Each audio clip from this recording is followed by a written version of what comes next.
more than one time in a sequel. Where you going, it ain't daylight.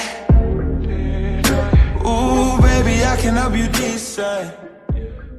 Or the idea that I steal costumes for my teenage nephews at a job I don't work at, because my grandma told them I worked there once 4 years ago during Halloween. She and my cousin are still yelling at me on the phone until I stop laughing. My eyes are closed and I'm on the edge of sleep, and I tell them I don't work there. I haven't worked there in 4 years. I was working with my mum until 2 years ago, you stupid idiots. God dang, you guys can't stop coming up with scams and schemes long enough to get facts straight before you call and harass people? You don't listen to grandma tell you about us when you come down asking for money. F off, you ingrates. That's all I remember before I passed out. I woke up Saturday morning with a stiff leg and missed calls and texts from my grandma and aunt. My grandma was apologizing and said she set my aunt straight, but an hour later my aunt calls and says, "You can get grandma to lie for you, but I know you're a selfish lady like your mum and you won't even help out the family." I just listened to her, tired as anything, trying to stretch my leg and let her go on. "I'm going to be in later today for my grandson's costume and it better be half off or free." Yeah, I would love to see that. But even if I could stand to walk or be in public, I don't care enough to watch her humiliate herself or try and belittle seasonal employees. And she didn't even tell me what costume she was looking for anyway. If I worked there, was I just supposed to grab any toddler costume for her punk butt? I feel bad for the kid, but my aunt is such an effing lady and she's hurt my grandma too much for me to even consider helping her or my cousins. Wow, your aunt is certainly something else. Like, I understand that she wants something from you, that's fine, but the fact that she doesn't even make some sort of conversation or even find out if you're still working there is so stupid. And then, yeah, her entitledness just shines through.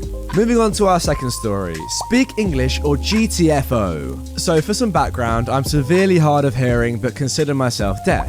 I mean, when your hearing is that shot, you might as well be. I also operate a very small local deaf meetup group in my local area, which includes a hearing person, one of my roommates, who just seems to enjoy hanging out with us, and we're fine with that. When with the group, I don't wear my hearing aids, as that roommate is usually fine with handling things if and when hearing is needed. He's a trooper. At this particular meetup, which happened this morning at Shoney's for their breakfast, we came across an entitled parent. Onto the story. Everyone was seated, casually nomming their favourite breakfast items from the breakfast bar at Shoney's. Everyone signing and giggling back and forth with one another and enjoying our time together. But we did notice a kid that was nearby bugging my roommate about something. I wouldn't know what's being said until after we arrived home after the meetup, and will include the conversational bits where relevant. "Why aren't any of you talking?" "Oh, I can talk. They are deaf and can't hear speech, so we use sign language to talk." "Oh, that's cool." The kid runs off and my roommate didn't think any more of it.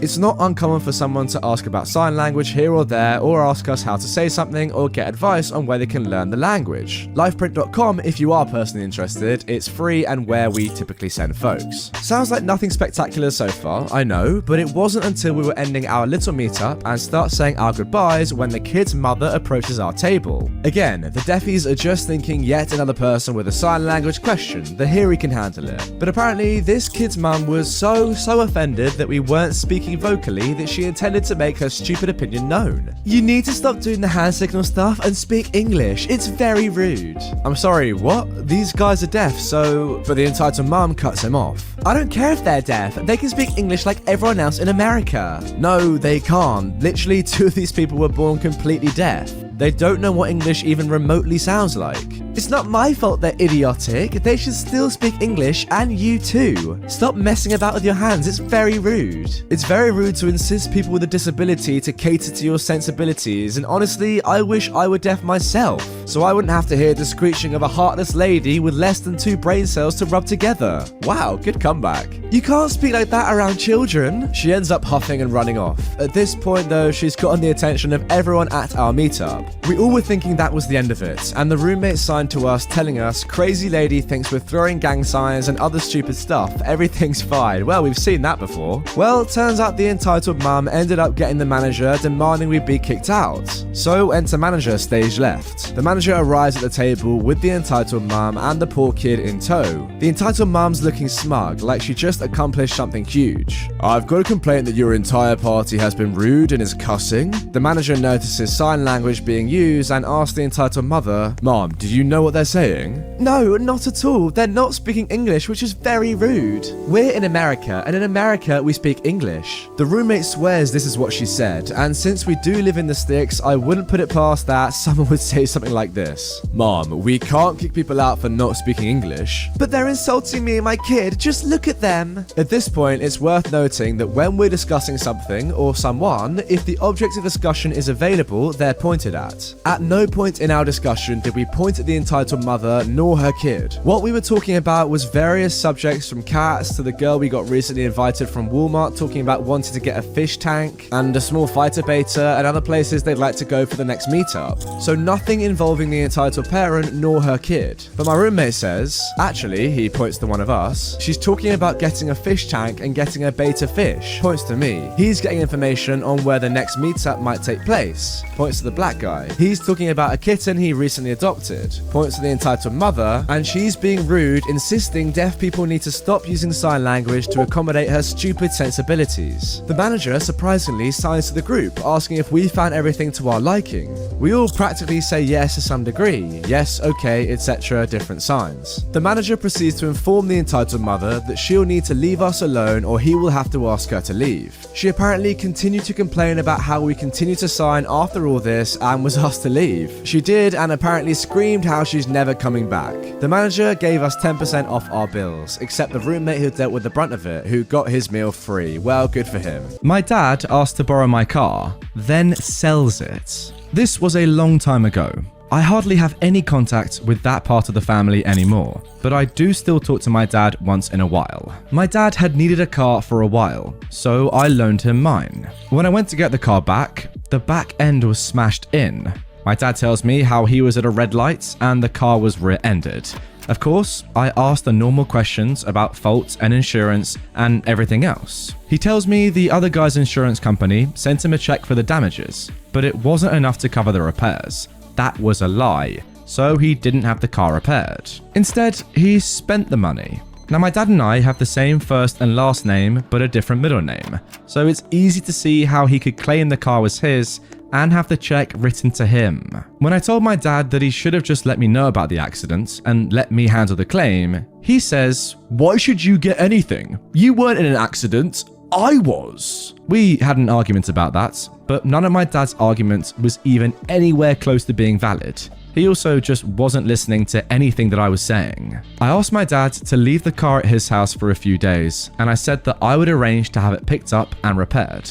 A couple of days later, I went to his house, but I didn't see the car, so I thought he wasn't home. When I knocked, he answered. My younger brother was also there, which was surprising because he was supposed to be away at college, which I was helping pay for, but that's another story. I told my dad I was there to pick up the car. He says that was impossible because he sold it.